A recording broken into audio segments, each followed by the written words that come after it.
तो आइए पहले सवाल से इस वैचारिक सफर की शुरुआत करते हैं। चलिए फिर तो ये रहा हमारा पहला प्रश्न। क्वेश्चन 1, 5 जगत वर्गीकरण किसने दिया?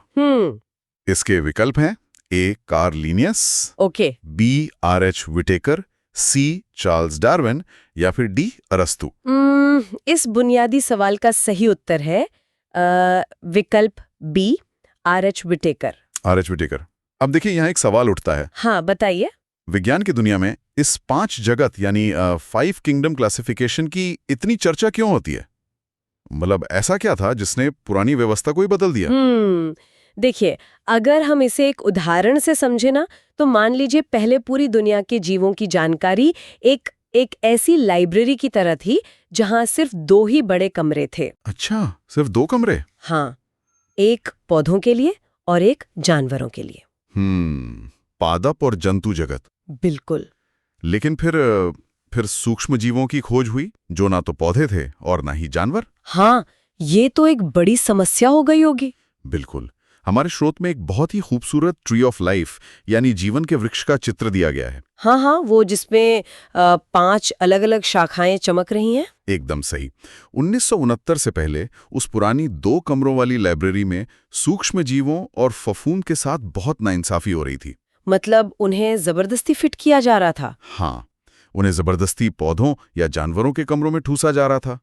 फिर विटेकर ने आकर कहा कि नहीं, ये व्यवस्था काम नहीं करेगी। उन्होंने उस लाइब्रेरी को 5 व्यवस्थित कमरों में बांटा: मोनेरा, प्रोटिस्टा, फंगी, प्लांटे और एनिमेलिया। वाओ, इससे हमें जीवन को देखने का एक बिल्कुल नया चश्मा मिल गया। बिल्कुल जी। अब उन 5 कमरों में से सबसे बुनियादी और सबसे पुराने कमरे का दरवाजा खोलते हैं। चलिए। ये रहा हमारा दूसरा प्रश्न। क्वेश्चन 2, निम्न में से कौन मोनेरा में आता है? विकल्प हैं ए फफूंद, ओके, बी बैक्टीरिया, ओके, सी प्रोटोजोआ या फिर डी शैवाल। इसका सही उत्तर है विकल्प बी, बैक्टीरिया। बैक्टीरिया मोनेरा जगत के सबसे प्रमुख सदस्य। बिल्कुल। पता है, जब भी हम बैक्टीरिया शब्द सुनते हैं ना, तो दिमाग में सबसे पहले बीमारियों का ख्याल आता है। हाँ, ये बहुत ही आम बात है। लेकिन मतलब ये जीव हर जगह मौजूद कैसे हैं? देखिए, चित्र में एक बहुत ही स्पष्ट कैप्सूल के आकार का बैक्टीरिया तैरता हुआ दिखाई दे रहा है। इनकी सबसे बड़ी ताकत पता है क्या है? क्या? इनकी सादगी। ये धरती के सबसे पुराने निवासी हैं। सबसे पुराने? हाँ। चाहे उबलते हुए ज्वालामुखी का पानी हो या फिर अंटार्कटिका की बर्फ, मोनेरा के सदस्य हर जगह बचे रहते हैं। अरे बाप रे, ज्वालामुखी के पानी में भी? बिल्कुल। और इसका कारण ये है कि इन्हें जिंदा रहने के लिए बहुत ज्यादा चीजों की जरूरत नहीं होती। ये जीवन का सबसे, कह सकते हैं कि बेसिक मॉडल है। बेसिक मॉडल, बहुत खूब। तो इसी बेसिक मॉडल की बनावट को समझने के लिए हमारा तीसरा प्रश्न लेते हैं। हाँ। क्वेश्चन 3, मोनेरा के जीव होते हैं, विकल्प हैं ए यूकैरियोटिक, बी प्रोकैरियोटिक, सी बहुकोशिकीय या फिर डी परजीवी। सही उत्तर है विकल्प बी, प्रोकैरियोटिक। प्रोकैरियोटिक। मुझे यहाँ थोड़ी उलझन होती है हमेशा। कैसी उलझन? देखिए, अगर हम इस शब्द को तोड़े ना, तो प्रो का मतलब होता है पहले। हाँ। और कैरियोटिक का संबंध केंद्रक यानी न्यूक्लियस से है। तो क्या इसका मतलब यह है कि इनके अंदर कोई व्यवस्थित नियंत्रण कक्ष नहीं होता? बिल्कुल सही पकड़ा, एकदम सटीक बात कही। स्रोत में दिए गए चित्र में ना एक मैग्नीफाइंग ग्लास से कोशिका के अंदर का हिस्सा दिखाया गया है। अच्छा, वहां कोई स्पष्ट गोल सी सुरक्षित तिजोरी नहीं है, बस कुछ उलझे हुए धागों जैसी संरचना बीच में ऐसे ही तैर रही है। मतलब कोई बाउंड्री नहीं है? नहीं, यही उनका जेनेटिक मटेरियल यानी डीएनए है। इसे एक ऐसे ऑफिस की तरह सोचें जहां कोई अलग से कैबिन नहीं है, सब कुछ एक ही बड़े ओपन फ्लोर प्लान में रखा हुआ है। अरे वाह, ओपन फ्लोर प्लान, ये एनालॉजी तो बहुत बढ़िया है। हाँ, तो इनका डीएनए बिना किसी सुरक्षा घेरे के कोशिका के तरल पदार्थ में बस तैरता रहता है। मतलब सब कुछ खुले में? बिल्कुल। अब अगर विकास के क्रम में आगे बढ़ें, हाँ, तो प्रकृति को भी समझ आ गया होगा कि इस खुले ऑफिस में काम करना ज्यादा सुरक्षित नहीं है। हाँ, अपग्रेड की जरूरत थी, इसीलिए अगले जगत का विकास हुआ। तो ये रहा प्रश्न। क्वेश्चन 4, प्रोटिस्टा के जीव होते हैं, विकल्प हैं ए बहुकोशिकीय, बी एक कोशिकीय यूकैरियोट, ओके, सी प्रोकैरियोट या डी केवल ऑटोट्रॉफ। इस प्रश्न का सही उत्तर है विकल्प बी, एक कोशिकीय यूकैरियोट। यूकैरियोट मतलब अब कोशिका के अंदर फाइनली एक वीआईपी कमरा बन गया है ना? जी हाँ, बिल्कुल। प्रोकैरियोट से यूकैरियोट में बदलना पृथ्वी के इतिहास का सबसे बड़ा और क्रांतिकारी कदम था। सच में? बिल्कुल। चित्र में आप देखेंगे कि चमकते हुए अमीबा और पैरामीशियम को दिखाया गया है। हाँ हाँ। और एक तीर से उनके अंदर के एक स्पष्ट सुरक्षित गोल हिस्से की ओर इशारा किया गया है। तो वही है वो वीआईपी कमरा? हाँ, ये वो वीआईपी कमरा है जिसे हम असली केंद्रक कहते हैं। इसके अंदर डीएनए बिल्कुल सुरक्षित रहता है। तो इससे फायदा क्या हुआ? देखिए, इस सुरक्षित तिजोरी के बनने से कोशिकाओं के लिए ज्यादा जटिल काम करना संभव हो पाया। अच्छा। क्योंकि अब उनका सबसे कीमती डेटा यानी जो उनका डीएनए है वो रसायनों के सीधे संपर्क से बच गया था। अरे वाह, ये तो बहुत ही शानदार इंजीनियरिंग है प्रकृति की। मतलब कमरा अभी भी एक ही है क्योंकि वो एक कोशिकीय है। हाँ, लेकिन उसके अंदर की व्यवस्था पूरी तरह अपग्रेड हो गई है। एकदम सही। चलिए, अब कोशिका के अंदर के इस नियंत्रण कक्ष से बाहर निकलते हैं और देखते हैं कि कुछ जीव ऊर्जा कैसे प्राप्त करते हैं। पोषण की बात करते हैं। हाँ, हमारा अगला सवाल फफूंद के बारे में है। क्वेश्चन 5। फफूंद में पोषण का प्रकार होता है। विकल्प हैं ए ऑटोट्रॉफिक, बी सैप्रोफाइटिक, सी होलोफाइटिक या फिर डी फोटोसिंथेटिक। इसका उत्तर है विकल्प बी, सैप्रोफाइटिक। सैप्रोफाइटिक। अगर मैं इसे आम भाषा में कहूं तो ये किसी साइंस फिक्शन फिल्म के एलियन जैसा लगता है। एलियन? वो कैसे? अरे, जो बिना मुंह के अपना खाना खाता है। हाँ, ये तुलना बहुत दिलचस्प है और एक हद तक सच भी है। सच में। हाँ। हमारे पास जो चित्र है ना, हाँ। उसमें एक मशरूम दिखाया गया है जिसकी जड़ें मिट्टी के अंदर तक फैली हैं। हाँ, मशरूम तो फफूंदी है। बिल्कुल। सैप्रोफाइटिक का मतलब है कि वे अपना खाना खुद नहीं बनाते। जैसे पौधे प्रकाश संश्लेषण से बनाते हैं, वैसे नहीं। बिल्कुल नहीं। और मजे की बात यह है कि वे हमारी तरह खाना निगलते भी नहीं हैं। तो फिर खाते कैसे बिना मुंह के? इसके बजाय वे अपने शरीर से विशेष रसायन, जिन्हें एंजाइम कहते हैं, वो बाहर मिट्टी या सड़ी गली चीजों पर छोड़ते हैं। अच्छा। हाँ, और ये रसायन बाहर ही उस खाने को पचाकर एक तरल सूप में बदल देता है। ओहो। और फिर फफूंद बस उस सूप को सोख लेते हैं। मतलब अपने शरीर के बाहर खाने को पचाना और फिर उसे पी लेना। हाँ, बिल्कुल ऐसा ही। यानी ये तो प्रकृति का सबसे बेहतरीन रिसाइकलिंग सिस्टम है ना? चलिए, अब तक का सफर बहुत तार्किक रहा है, लेकिन अब हम एक ऐसे विषय पर चलते हैं जो जीव विज्ञान के हर नियम को तोड़ देता है। मुझे पता है आप किसकी बात कर रहे हैं। हाँ, ये रहा हमारा अगला सवाल। क्वेश्चन 6। निम्न में से कौन वायरस के बारे में सही है? विकल्प है ए जीवित कोशिका है, बी डीएनए या आरएनए में से कोई एक होता है, सी दोनों डीएनए और आरएनए होते हैं, या डी स्वयं पोषण करता है। यहाँ सही उत्तर है विकल्प बी, डीएनए या आरएनए में से कोई एक होता है। रुकिए, सिर्फ एक? हाँ। दोनों एक साथ क्यों नहीं हो सकते? मतलब अगर मैं इसे अपनी भाषा में कहूं तो क्या ये एक पेन ड्राइव की तरह है? Pen drive? हाँ, देखिए, पेन ड्राइव में सिर्फ जानकारी होती है, लेकिन बिना किसी कंप्यूटर में लगाए वो जानकारी खुद से कुछ नहीं कर सकती। ये तो एक बहुत ही उत्तम एनालॉजी है ना? बिल्कुल। वायरस असल में कोई पूरी कोशिका है ही नहीं। तो फिर क्या है? वो सिर्फ एक प्रोटीन का खोल है जिसके अंदर कुछ निर्देश यानी जेनेटिक कोड रखे हुए हैं। चित्र में एक बैक्टीरियोफेज वायरस दिखाया गया है। इसका सिर हेक्सागोनल है, मतलब 6 कोनों वाला। हाँ, और उसके मकड़ी जैसे पैर हैं। देखने में तो डरावना लगता है। हाँ, अब चूंकि उसके पास खुद का कोई कंप्यूटर या फैक्ट्री नहीं है जो डीएनए से आरएनए और फिर प्रोटीन बनाए, हाँ। इसलिए वो हमेशा अपने बनावट में चरम स्तर की कंजूसी दिखाता है। चरम स्तर की कंजूसी? बिल्कुल। उसके पास सिर्फ उतना ही होता है जितना किसी जीवित कोशिका को हाईजैक करने के लिए जरूरी है। या तो सिर्फ डीएनए या फिर सिर्फ आरएनए, दोनों कभी नहीं। कमाल है।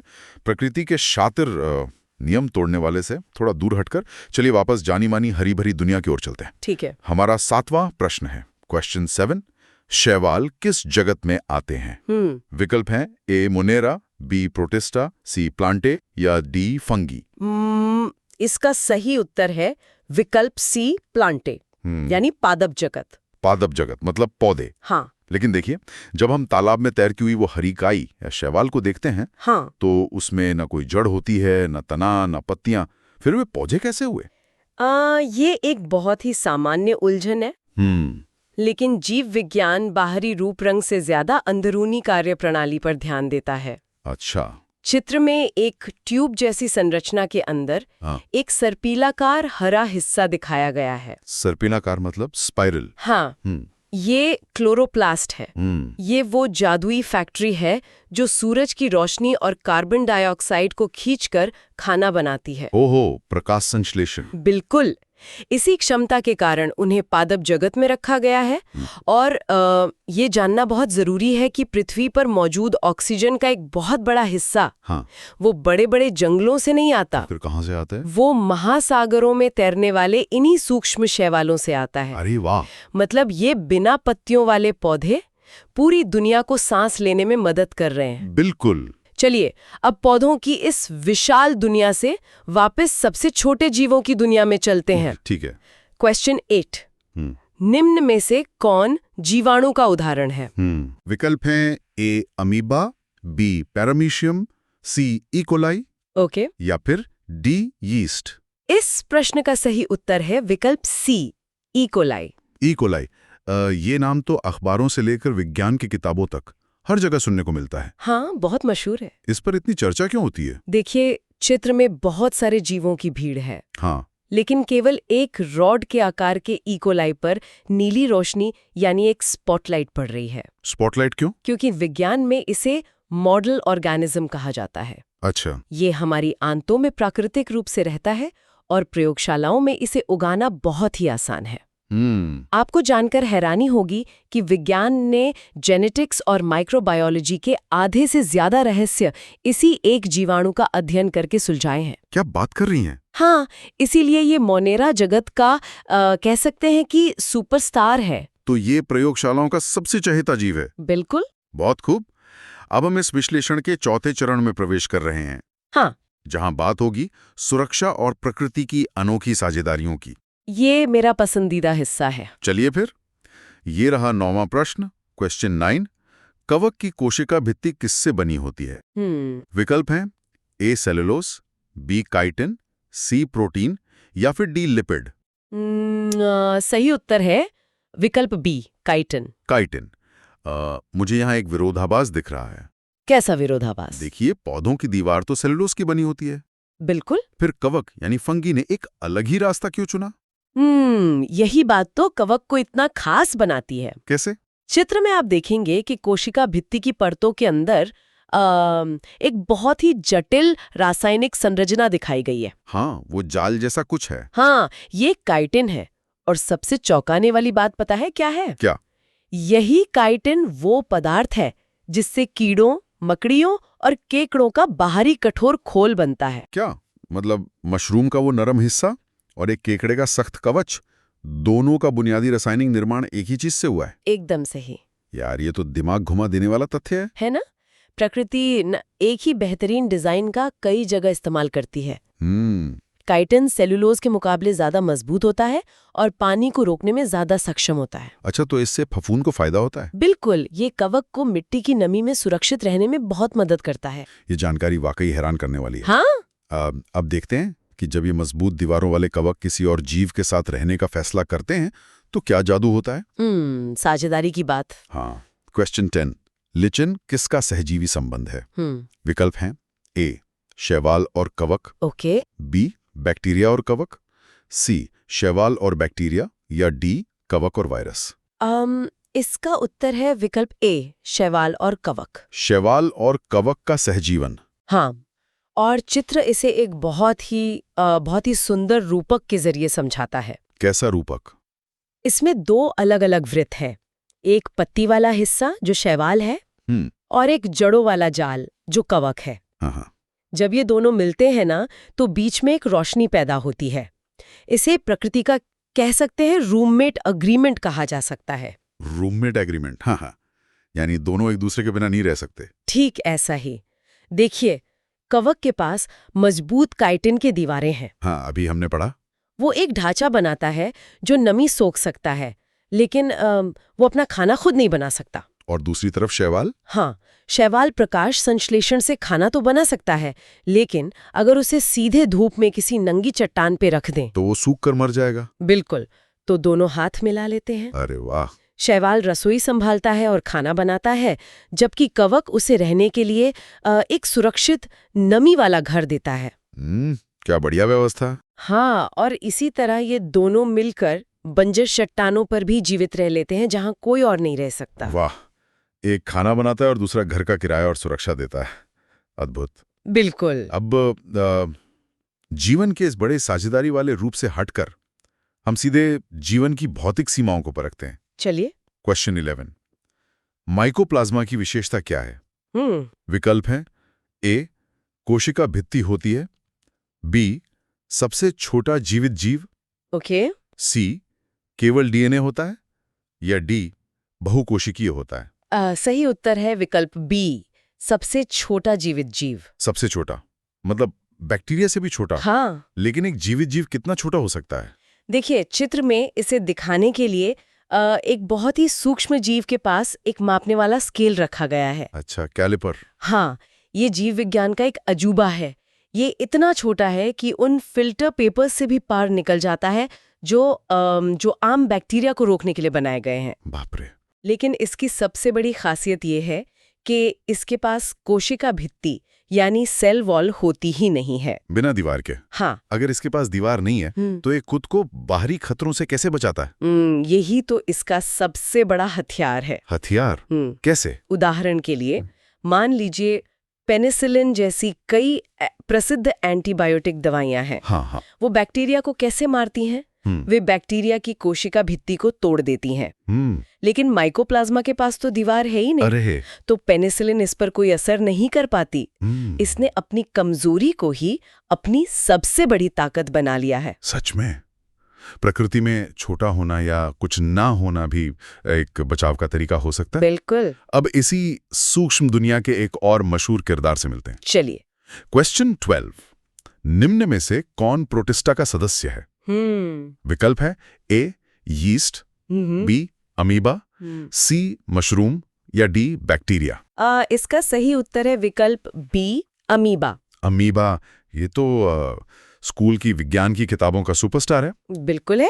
चित्र में एक चमकता हुआ अमीबा है और उसके चारों ओर तीर बाहर की तरफ इशारा कर रहे हैं। ये तीर क्या दर्शाते हैं? ये तीर दर्शाते हैं कि अमीबा का कोई निश्चित आकार नहीं होता। मतलब ये अपनी मर्जी से अपना आकार बदल लेता है? जी हाँ। इसके अंदर का तरल पदार्थ, जिसे साइटोप्लाज्म कहते हैं, वो जिस दिशा में बहता है कोशिका की बाहरी झिल्ली उसी तरफ खिंच जाती है। अच्छा। इसे स्यूडोपोडिया या झूठे पैर कहते हैं। झूठे पैर? हाँ। ये उसी तरह है जैसे आप पानी से भरे गुब्बारे को एक तरफ से दबाएं तो वो दूसरी तरफ से फूल जाता है। हाँ, बिल्कुल वैसा ही। इसी तरह अमीबा चलता भी है और अपना शिकार भी पकड़ता है। मतलब ये अपने शरीर को ही पिघलाकर पैर बना लेता है। कमाल है यार। है ना? चलिए, अब हम इस विस्तृत विश्लेषण के अंतिम चरण में पहुंच गए हैं, जहां हम जीवन को आगे बढ़ाने और ऊर्जा बचाने की प्रक्रियाओं पर बात करेंगे। ठीक है। क्वेश्चन 13। बैक्टीरिया में प्रजनन कैसे होता है? विकल्प हैं: ए, लैंगिक, बी, अलैंगिक यानी बाइनरी फिशन, ओके, सी, बीज द्वारा, या डी, कली द्वारा। सही उत्तर है विकल्प बी, अलैंगिक या बाइनरी फिशन। Binary fission. अगर मैं इसे एक मशीन से जोड़ूं तो क्या ये एक फोटोकॉपी मशीन की तरह काम करने की प्रक्रिया है? हाँ, ये बहुत ही सटीक तस्वीर है। चित्र में स्पष्ट रूप से एक कोशिका को बीच में से समान रूप से दो हिस्सों में बंटते हुए दिखाया गया है। अच्छा। बैक्टीरिया के पास साथी खोजने या जटिल प्रक्रियाएं करने का समय नहीं होता। तो वो क्या करते हैं? वे बस अपना डीएनए कॉपी करते हैं, शरीर को बीच से खींचते हैं और दो टुकड़ों में बंट जाते हैं। बस इतना ही? हाँ, 1 से 2, 2 से 4, 4 से 8, ये ज्यामितीय वृद्धि, एक्सपोनेंशियल ग्रोथ। लेकिन देखिए, अगर वो लगातार खुद की कॉपी बनाते रहेंगे तो क्या फोटोकॉपी में कभी कोई गलती नहीं होती? अरे, बहुत उम्दा सवाल। गलतियां होती हैं, जिन्हें हम म्यूटेशन कहते हैं। म्यूटेशन? हाँ, और उन्हीं गलतियों की वजह से कुछ बैक्टीरिया अचानक एंटीबायोटिक दवाओं से बचना सीख जाते हैं। ओहो। और फिर वो सुपर बग बन जाते हैं। तो ये तेज रफ्तार फोटोकॉपी ही उनके जीवित रहने का राज है। बिल्कुल। अब जीवित कोशिका के विभाजन के बाद एक बार फिर उस अजीब चीज पर लौटते हैं जो खुद अपनी फोटोकॉपी नहीं कर सकती। वायरस। हाँ। क्वेश्चन 14, वायरस को किस श्रेणी में रखा जाता है? विकल्प हैं ए जीवित, बी निर्जीव, ओके, सी जीवित और निर्जीव के बीच में, या डी केवल पौधे। इसका उत्तर है विकल्प सी, जीवित और निर्जीव के बीच। जीवित और निर्जीव के बीच। हाँ। देखिए, मुझे ये बात हमेशा परेशान करती है। क्या बात? अगर कोई वायरस किसी टेबल पर पड़ा है तो वो पूरी तरह निर्जीव है ना? एकदम। उसे कैसे पता चलता है कि अब वो शरीर के अंदर आ गया है और उसे जागना है? मतलब उसके पास दिमाग तो है नहीं। ये सवाल ना जीव विज्ञान के सबसे गहरे रहस्यों में से एक को छूता है। अच्छा। देखिए, चित्र में एक तराजू, एक बैलेंस स्केल दिखाया गया है। हाँ। एक पल्ले पर जीवित कोशिका और दूसरे पर एक निर्जीव क्रिस्टल जैसा वायरस। हाँ। और तराजू एकदम संतुलन में है। इसका जवाब रसायन विज्ञान में है। वायरस सोचता नहीं है। तो फिर? उसके बाहरी प्रोटीन पर कुछ खास आकार होते हैं जो एक चाबी की तरह काम करते हैं। चाबी की तरह? हाँ। जब वो हमारे शरीर में आता है और हमारी कोशिकाओं के ताले, जिन्हें रिसेप्टर्स कहते हैं, उनसे टकराता है, हाँ। तो एक रासायनिक प्रक्रिया होती है। चाबी ताले में फिट होती है और वायरस अपने आप कोशिका के अंदर अपना डीएनए इंजेक्ट कर देता है। अपने आप? हाँ, ये पूरी तरह से एक अंधी रासायनिक प्रक्रिया है। मतलब जब तक चाबी ताले में नहीं लगेगी वो एक सोता हुआ भूत है। बिल्कुल सही। और मिलते ही कोशिका को हैक कर लेता है। बहुत ही रहस्यमयी है ना? और अब इस विश्लेषण का हमारा आखिरी सवाल, ये ऊर्जा भंडारण से जुड़ा है। चलिए। क्वेश्चन 15, फफूंद में भोजन संग्रह किस रूप में होता है? विकल्प हैं A starch, B glycogen, okay, C glucose या डी सेल्यूलोज। हमारे अंतिम प्रश्न का सही उत्तर है विकल्प बी, ग्लाइकोजन। ग्लाइकोजन? लेकिन पौधे तो अपना अतिरिक्त खाना स्टार्च के रूप में जमा करते हैं ना, जैसे आलू में? बिल्कुल करते हैं। और यहीं पर हमारी आज की चर्चा का एक बहुत बड़ा चक्र पूरा होता है। कैसे? चित्र में एक गोलाकार क्षेत्र के अंदर शाखित यानी ब्रांचिंग मॉलिक्यूलर नेटवर्क को दर्शाया गया है जो ग्लाइकोजन है। अगर हम इस तथ्य को एक बड़ी तस्वीर से जोड़ें ना, हाँ। इंसान और जानवर भी अपना अतिरिक्त खाना इसी ग्लाइकोजन के रूप में ही अपने लिवर और मांसपेशियों में जमा करते हैं। रुकिए, तो फफूंद अपना खाना बिल्कुल उसी तरीके से स्टोर करते हैं जैसे हम इंसान करते हैं। जी हाँ। जैसा कि हमने शुरुआत में चर्चा की थी कि फफूंद की दीवारें कीड़ों के खोल यानी काइटिन जैसी होती हैं। हाँ। और अब हम देख रहे हैं कि उनका भोजन संग्रह जानवरों जैसा है। बाप रे! ये साबित करता है कि विकास के पेड़ पर फफूंद पौधों की तुलना में जानवरों और इंसानों के ज्यादा करीब बैठे हैं। यार, ये तो सच में पूरी तरह से दृष्टिकोण बदल देने वाली बात है। बिल्कुल। मशरूम का हमारे साथ ये गहरा कनेक्शन है। हाँ जी। तो हमने अपने तय नियम के अनुसार सभी 15 प्रश्नों को एकदम क्रमबद्ध तरीके से हल किया। बिल्कुल किया।